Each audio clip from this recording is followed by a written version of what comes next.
So mga bossing, Daang-Hari tayo. Stoplight tayo ng Daang-Hari. Ito guys, minsan paalala ko lang dito sa mga driver na kung mga bago lang pumasok dito sa Bacoor, ilalim ng flyover, stoplight. Etong way na to, Daang-Hari papuntang Aguinaldo. Etong lane na sa kanan ko, right lang yan, turn right. Itong kaliwa papunta tong Paliparan, Isimulino. Itong diretso naman papunta tong Aguinaldo Highway. Alam nyo, minsan dito kaya marami minsan nahuhuli,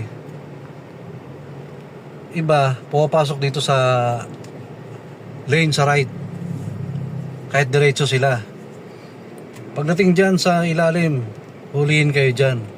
Kaya kung nakapwisto na kayo dito sa gitna at diretso kayo, wag na kayong pumasok din sa kanan kahit nakago pa yan. Hayaan nyo na lang mag-stay kayo dito. Dahil pag lumabas ka dito sa kanan pero diretso ka, huli ka dyan.